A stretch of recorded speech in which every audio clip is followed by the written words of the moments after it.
La TVT au cœur de l'information.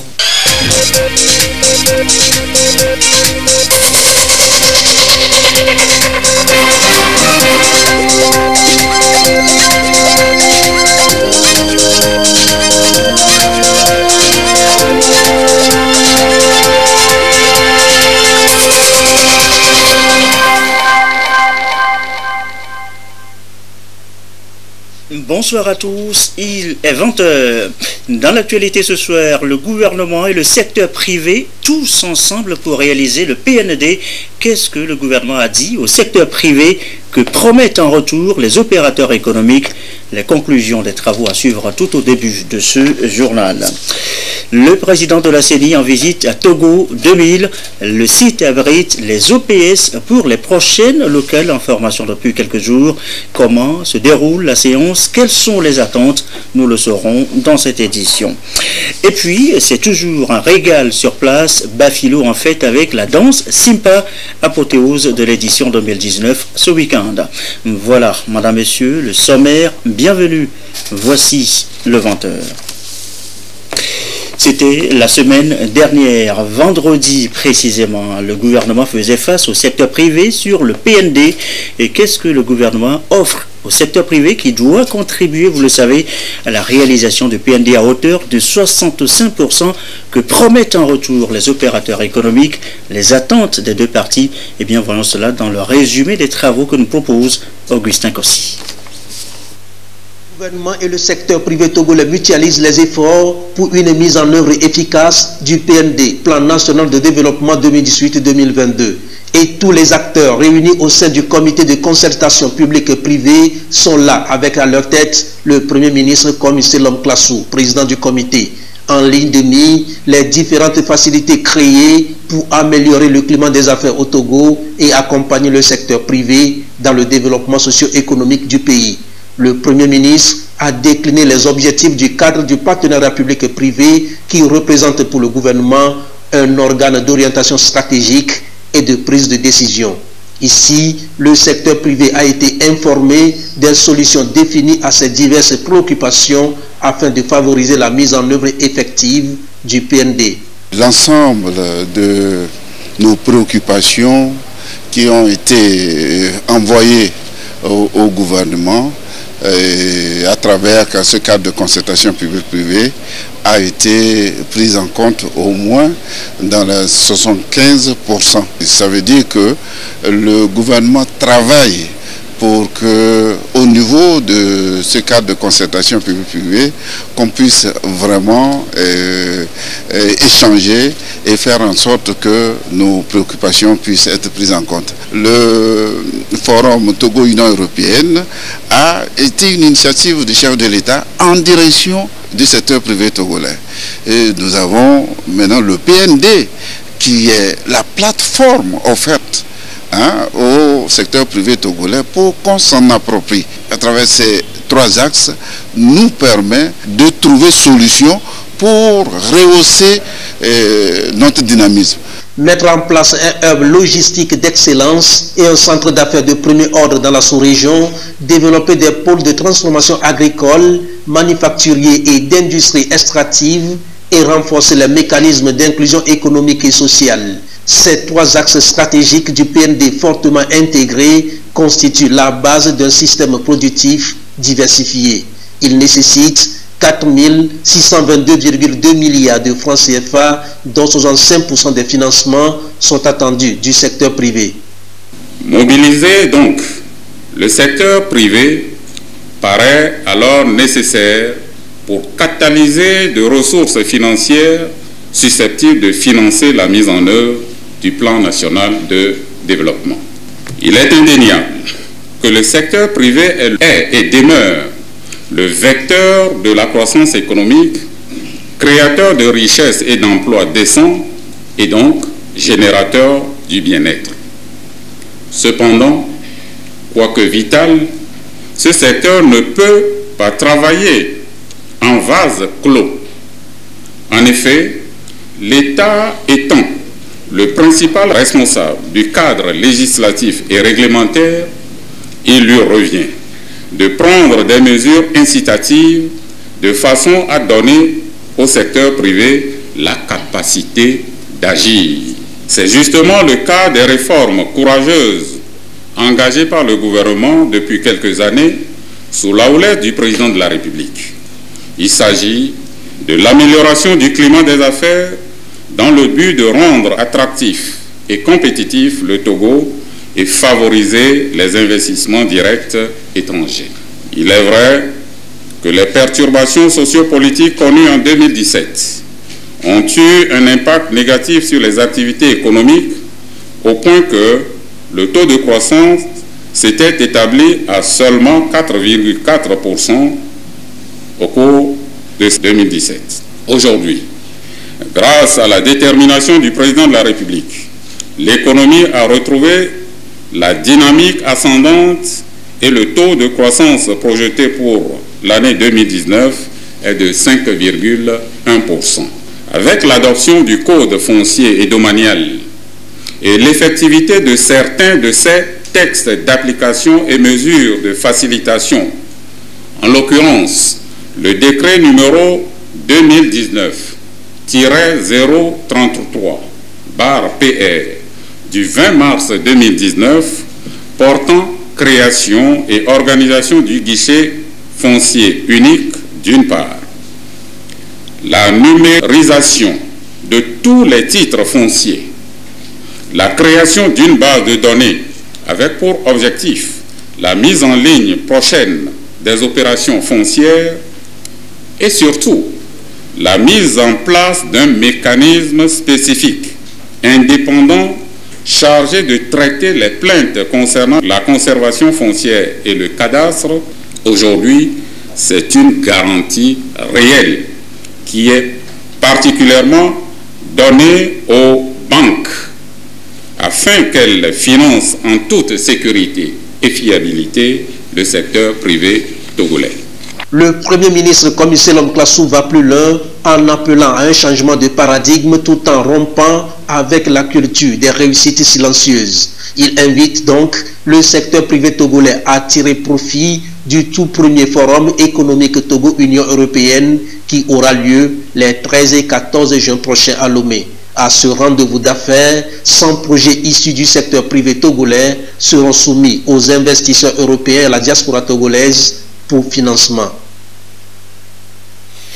Et le secteur privé, on en parle encore dans un instant, le temps de vous signaler cette audience ce matin à l'Assemblée nationale. Et d'abord cette question, qu'a-t-il fait au Togo ces dernières années le FMI? Eh bien, le nouveau représentant du FMI justement a passé en revue ce matin les dernières interventions de l'institution dans notre pays. Exercice en compagnie, vous le voyez, de la présidente de l'Assemblée nationale. C'était au cours, je vous le disais, d'une audience à l'Assemblée nationale. Dr Sampawende et Tapsomba a profité de l'occasion pour féliciter Madame Chantal Yawadibori Tchegan pour son élection à la tête de l'Assemblée nationale. Au courrier arrivé du chef de l'État parviennent toujours des messages de félicitations à l'occasion de la célébration du 59e anniversaire de la cession du Togo à l'indépendance. Les derniers messages enregistrés, eh bien, ils viennent, ces messages de Kwabox bin Saïd, sultan d'Oman. Message enregistré également de Jair Bolsonaro, président de la République fédérative du Brésil. Je voudrais saisir l'occasion qu'on fera ce jour solennel pour votre pays, pour me réjouir des excellentes relations d'amitié et de coopération qui existent entre nos deux peuples et souhaiter vivement de les voir se renforcer et se diversifier davantage pour le bonheur de nos populations respectives, écrit notamment le président brésilien. Message également du secrétaire général des Nations Unies, Antonio Guterres, qui écrit notamment à l'heure où vous célébrez ce jour particulier. Je compte sur l'engagement et le concours actif actif de votre pays pour nous aider à construire une organisation des Nations Unies plus forte et à progresser vers un monde meilleur pour tous. Dernier message à vous livrer ce soir, message de Philippe, roi des Belges. La célébration de l'anniversaire de l'indépendance du Togo m'offre l'occasion d'adresser à votre Excellence les vœux de bonheur et de prospérité à son intention et à celle de ses compatriotes. Message de Philippe, roi des Belges. Je vous le disais, retour donc au secteur privé. Pour justement aider davantage les opérateurs économiques à mieux faire affaire, eh bien, le gouvernement offre aussi des facilités en matière de transfert de propriété. En clair, comment vous devenez propriétaire d'un bien qui auparavant appartenait à quelqu'un d'autre sans trop de papiers, sans trop de complications. Quelles sont ces facilités? Voici les éclairages de Lucas. Les mutations de transfert de propriété connaissent désormais des facilités au Togo. Les phases d'étude de dossiers, de liquidation et de paiement des droits d'enregistrement et de conservation foncière sont fusionnées. Conséquence, réduction des formalités de l'usager en une. Ce dernier gagne donc en temps et en coût. L'enregistrement s'effectue avec dépôt des expéditions. Et les dossiers sont reçus et traités avec célérité par un agent spécialement responsabilisé à cette fin. Une réforme qui vient s'ajouter aux nombreuses autres déjà faites par le gouvernement pour une amélioration conséquente du climat des affaires. Depuis novembre 2018 que cette disposition est mise en œuvre, il est constaté une augmentation sensible du nombre de mutations. En janvier 2019, par exemple, 70 transferts ont été effectués contre 35 sur la même période un an plus tôt.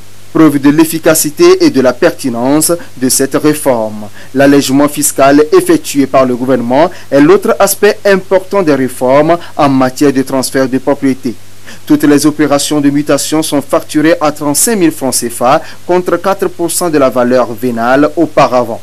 Les frais d'enregistrement de la mutation et de conservation foncière sont ainsi cumulés.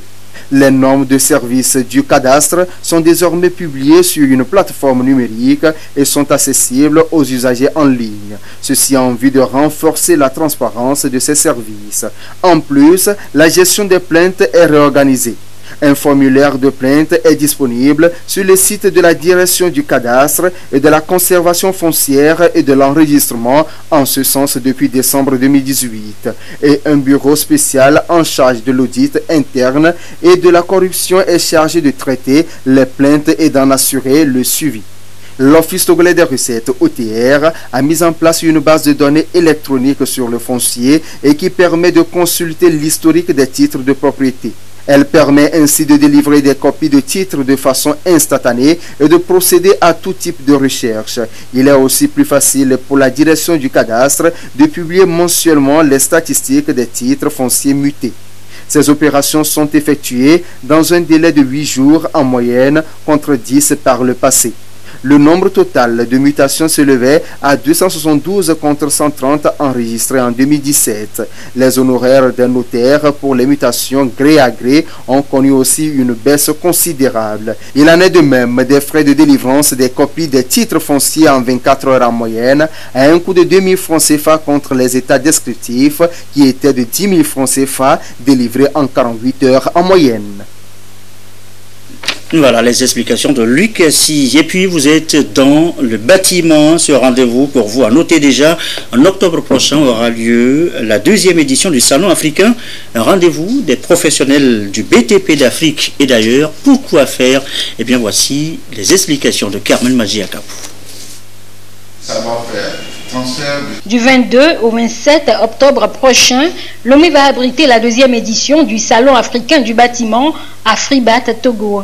Cet événement majeur qu'organise la CCIT en collaboration avec la Chambre de commerce et d'industrie de Sfax en Tunisie est ici lancé en présence des professionnels des médias et des professionnels du secteur du bâtiment togolais. L'idée est de créer une plateforme internationale de rencontres et d'échanges entre entrepreneurs du domaine du bâtiment et des métiers connexes. Ça sera un salon du donner et du recevoir parce que les Tunisiens auront aussi à pouvoir apprendre des Togolais Et donc, je suis sûr que déjà les Tunisiens s'apprêtent pour venir très nombreux et nous en sortirons gagnants. L'ensemble des chambres consulaires de la CPCCAF seront invités à venir participer. Cette initiative de la Chambre de commerce et d'industrie du Togo est la bienvenue selon l'Ordre national des ingénieurs du Togo. Pour eux, cette deuxième édition du Salon Afribat leur offre une grande opportunité pour développer le secteur du bâtiment au Togo. Il y a des commissions qui sont mises en place pour pouvoir travailler en étroite collaboration avec les Tunisiens pour l'organisation de ce salon. Nous allons également voir dans quelle mesure échanger les différentes technologies pour pouvoir contribuer à la réussite également de l'axe 3 du PND qui est de donner un meilleur cadre de vie à la population togolaise. La deuxième édition du Salon Afribat Togo a été officiellement lancée le 7 mars dernier lors du Salon méditerranéen du bâtiment Medibat tenu à Sfax en Tunisie. L'occasion a permis à la CCIT de présenter le Togo et ses potentialités en matière de bâtiment, ainsi que les opportunités qu'offre son plan national de développement PND 2018-2022. Nous avons senti la nécessité de créer une relation sud-sud entre les chambres consulaires. Et pour cela, ayant constaté que le salon de Medibat était un salon assez professionnel, nous avons décidé de créer un salon Afribat où les chambres de commerce vont l'organiser de façon progressive. Et l'année passée, il y a 2 ans, Afribat a été organisé au Cameroun et ça a été une réussite. Nous sommes positionnés pour la deuxième édition d'Afribat au Togo, car nous sommes reconnus comme ayant une expertise dans la CEDEAO en matière de construction. Le salon Afribat Togo proposera des activités scientifiques. Plusieurs experts du domaine, tels que des architectes et des ingénieurs, entre autres, seront présents. Ce salon, selon ses initiateurs, apportera une plus-value et contribuera à l'essor de l'économie togolaise. Et c'est au bout de l'ancienne corde qu'on tisse la nouvelle, dit-on. Les agriculteurs préparent la saison agricole 2019-2020. Ça passe aussi par le bilan des activités de la saison dernière. Le cas ici à Kara pour les producteurs du soja bio, un sujet sur lequel nous reviendrons dans les prochaines éditions. Adjingré aussi fait les comptes. Quel bilan pour la campagne 2018-2019 des clusters agro-industriels, les activités, les données, c'est avec la marque Bojona. Dans la collecte du soja biologique, Trésor agricole a été financé par Orabank Togo et Copec AD à hauteur de 102 100 000 francs CFA avec le soutien du projet d'appui à l'employabilité et à l'insertion des jeunes dans le secteur porteur Paège SP au cours de la campagne 2018-2019. Cette rencontre bilan organisée par les entreprises structurantes et les agrégateurs a pour but d'échanger sur la mise en œuvre du Paège SP au cours de la campagne écoulée dans le cluster autour du trésor agricole basé à Adjingré. C'est un sentiment de satisfaction pour le Paège SP dans la mesure où, en termes d'objectifs pour la campagne de l'agrégateur Trésor agricole, nous sommes arrivés à pouvoir l'accompagner à collecter 2800 tonnes de soja sur une provision de 3200. Comme la campagne n'est pas totalement terminée, nous avons espoir que le reste, les 400 tonnes qui manquent aussi, seront collectées. Et également, cette campagne nous a permis d'expérimenter le dispositif de chaîne de valeur, notamment le cluster agro-industriel, en mettant en œuvre le mécanisme de financement. Donc ce mécanisme a vraiment joué son rôle. On a permis, grâce au mécanisme, l'agrégateur a pu aussi avoir des fonds à hauteur de 100 millions pour faire la collecte. Et également les primo-entrepreneurs individuels et ceux qui sont en groupement ont également pu mobiliser 18 650 000 francs pour pouvoir mener les activités de production. Donc à ce jour, les institutions financières sont satisfaites nous avons déjà un taux de recouvrement de 90%. Donc le reste du crédit sera recouvré d'ici la fin définitive de la campagne. 250 participants composés de primo-entrepreneurs, d'agents d'institutions financières décentralisées, de l'ICAT, des entreprises partenaires d'affaires et les chefs coutumiers venus des régions Santal, Kara et Plateau ont pris part à cette rencontre. Ils ont échangé sur les résultats de la campagne 2018-2019, puis les orientations et les objectifs de la nouvelle campagne 2019-2020 ont été élaborés et validés. Disposer d'informations en temps réel, les utiliser pour mieux assurer la santé des populations. L'OMS s'emploie à mettre tous les pays au même niveau. Un nouveau programme est déroulé à Lomé depuis ce matin. C'est pour atteindre un objectif précis, lequel les précisions de Kwasiglé avec Arnaud Kédiouf. Selon l'Organisation mondiale de la santé, plus de 800 crises sanitaires, des cas de cyclones et des épidémies sont signalés dans les pays francophones d'Afrique.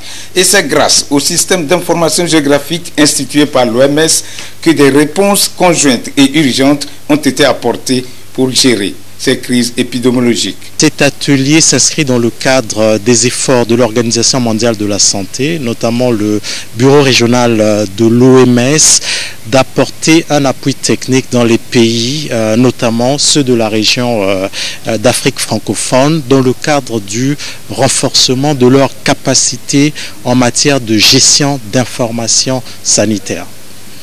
Je pense qu'il y a énormément de progrès qui ont été faits dans les pays de la région francophone. Quand on prend le Togo par exemple, c'est l'un des pays qui a réussi à éliminer la filariose lymphatique, ce qui est un progrès énorme qui a été réalisé, et je voudrais saisir cette opportunité pour féliciter le gouvernement pour ce succès qui est vraiment, je pense, une fierté pour l'ensemble de la région africaine. Pour l'organisation onusienne, il faut renforcer la surveillance des structures de chaque pays dans la collecte rapide des données, le traitement et la diffusion des informations en santé publique. Déjà seulement l'année dernière, les pays de la région africaine ont connu autour de 800 événements de santé publique en termes d'urgence et d'épidémie, que ce soit en termes de maladies infectieuses ou même toutes sortes de phénomènes qui impactent la sécurité et menacent donc la sécurité de santé publique et ont un impact négatif sur le développement social et économique de nos pays. On sait tous ce qui se passe actuellement avec l'épidémie d'Ebola en Afrique centrale, en RDC, la survenue de cyclones, etc., et d'autres fléaux qui menacent sérieusement la région africaine de l'OMS, nous interpelle et donc nous rappelle la nécessité de mieux nous préparer à répondre aux urgences et aux risques. Cette rencontre régionale qui se tient à Lomé témoigne à suffisance des efforts du Togo dans la gestion des crises sanitaires. Avec les nouvelles orientations de l'OMS sur le système d'information géographique, le secrétaire général du ministère de la Santé et de l'Hygiène publique a invité les participants à tirer meilleur parti pour sécuriser davantage les populations sur le continent. Comment mieux entretenir aujourd'hui nos forêts, la faune et la flore? Question importante de nos jours. Des réflexions sont menées, le cas ici, encore à Lomé depuis ce matin. Objectif, mobiliser plus de ressources sur une période déterminée. Karine Orlando et Demsosoupo. Pour une gestion durable de l'écosystème forestier, le Togo dispose depuis 2017 de son plan national d'investissement forestier PNIF.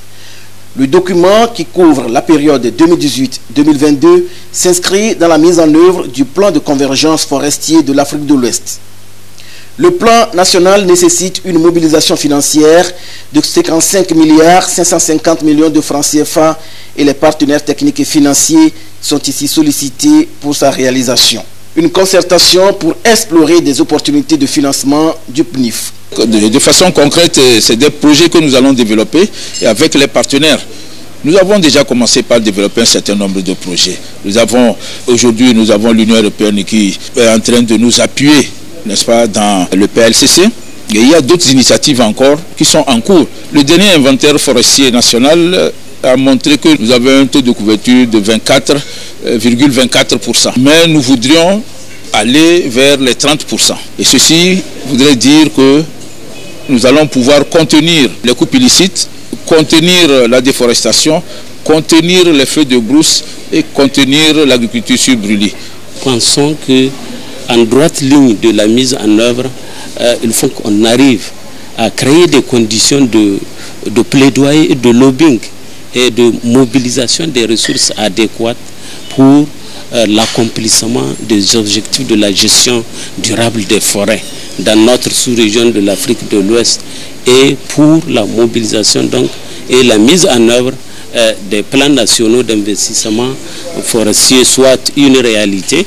Cette réunion de concertation vient renforcer le processus de planification et de mise en œuvre des pratiques appropriées pour une utilisation responsable des forêts. Il est même souhaité une coalition des partenaires techniques et financiers pour susciter leur engagement et harmoniser leur action. Également dans l'actualité, je vous l'annonçais d'ailleurs en titre, la visite à Togo 2000 du président de la CENI. Et sur place se déroule la formation des opérateurs de saisie, les OPS, pour les prochaines élections locales. Qu'a-t-il allé faire exactement le président de la CENI? Le récit de Prudence Zissou. On les croirait des candidats à un examen officiel, mais ici, ce sont des opérateurs de saisie à la recherche de leur nom sur la liste des OPS sélectionnés par la CENI, Commission électorale nationale indépendante. Ils ont à jouer un rôle important dans le processus de la révision des listes électorales en vue des prochaines élections locales au Togo. Chantal et Maleki font partie de cette deuxième vague des OPS qui reçoivent des notions essentielles afin de mieux remplir leur mission sur le terrain.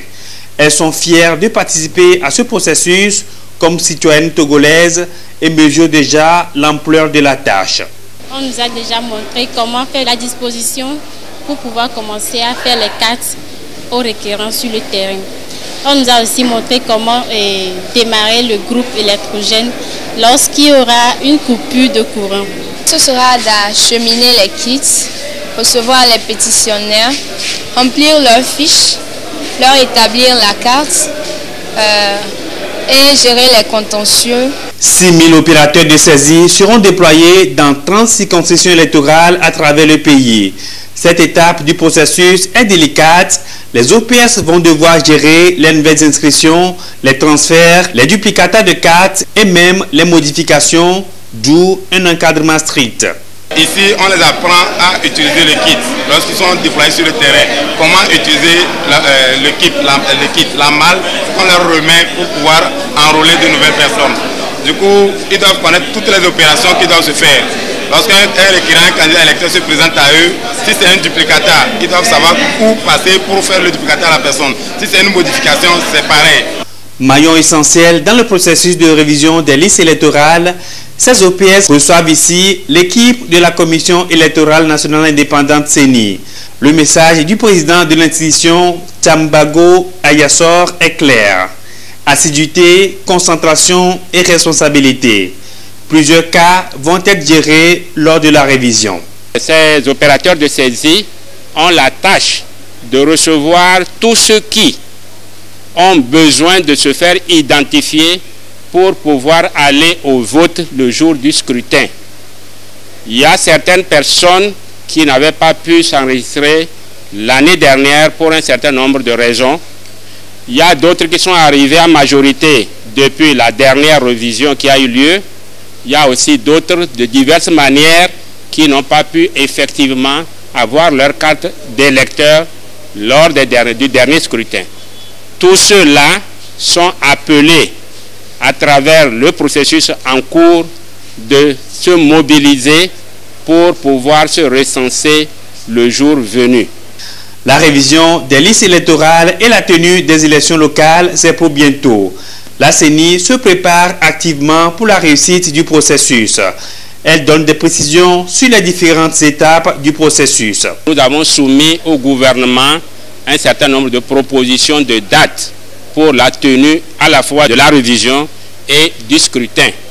J'insiste pour dire que c'est le gouvernement qui appelle le corps électoral qui fixe les dates de révision ou de recensement selon les règlements en vigueur et également qui fixe la date du scrutin. Ce que vous avez pu entendre n'était que des propositions à l'attention du gouvernement qui, le moment venu, prendra les dispositions et publiera les actes qui consacreront ces propositions si elles sont acceptées. Cet engagement de la CENI se manifeste déjà à travers la mobilisation faite en amont afin que tous les acteurs de la chaîne puissent jouer convenablement leur partition pour un fichier électoral fiable et des élections locales réussies. Dans le reste de l'actualité, apprendre, maîtriser le code de la route, avoir son permis de conduire, eh bien c'est important. Message d'Ozi au conducteur de taxi-moto à Tekpamé, la campagne, le compte rendu. Nous reviendrons sur ce compte rendu dans les prochaines éditions. Dans la foulée, voici le nouveau visage de Sokolé. La ville a désormais ses feux tricolores. La marque Bojola. Tout est mis en place pour réduire considérablement les accidents de la route à Sokodé. Les arrondissements de la ville ont été dotés de feux tricolores, un don du chef de l'État, Foresseuse Mnanya Simbe. La remise de ces feux tricolores à la mairie de Sokodé s'est faite par l'honorable Machoud Amadou du parti UNIR de Tchaoudjo. Dans le cadre du 59e anniversaire de notre indépendance, le chef de l'État, le président de notre grand parti, M. Foresseuse Mnanya Simbe, a bien voulu qu'un des députés dans toutes les circonscriptions électorales, au moins un député, retourne à la base pour fêter aux côtés des populations. Donc c'est dans ce cadre que je suis venu à Sokodé. Mais au même moment, il a voulu que ma présence ici revête un caractère double, c'est-à-dire faire d'une pierre deux coups. Et c'est pour cela qu'on m'a dépêché pour procéder à la remise des feux tricolores en tant que fils de Tchaoudjo et aussi bénéficiaire de ces ouvrages, à remercier sincèrement et du fond du cœur son Excellence M. Foresseuse Mnanya Simbe pour tout ce qu'il a déjà fait à la population de Sokodé, qu'il continue de faire à notre population ici. Je le remercie spécialement pour ces feux rouges. D'un coût total de 115 millions de francs CFA, les travaux ont été exécutés par l'entreprise Global Electric Service. Ici, vous avez les feux tricolores de la nouvelle génération. Et ces feux tricolores fonctionnent en énergie solaire. Donc, qu'il y ait de l'estage ou pas, les feux vont toujours continuer par fonctionner. Tout ce qui permet toujours d'éviter les accidents. Donc, il n'y aura pas question d'extinction pour cause d'énergie.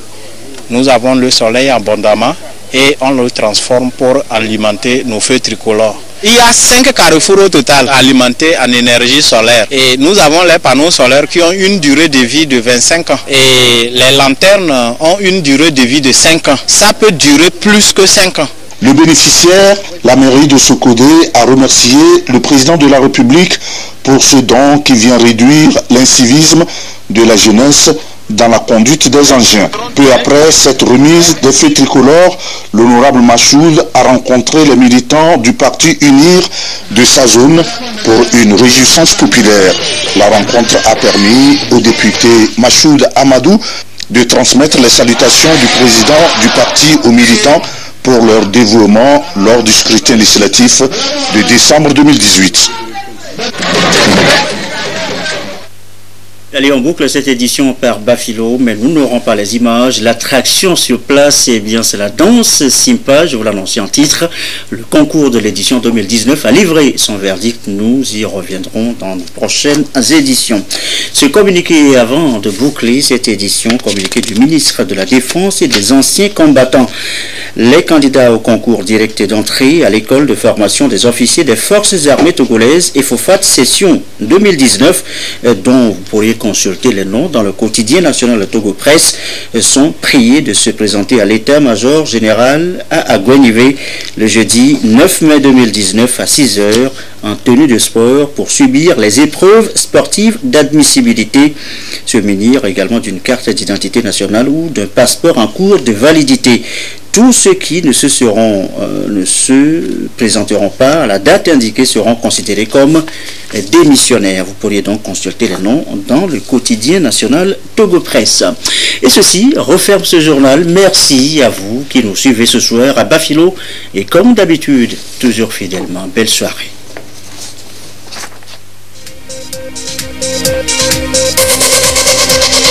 Thank you.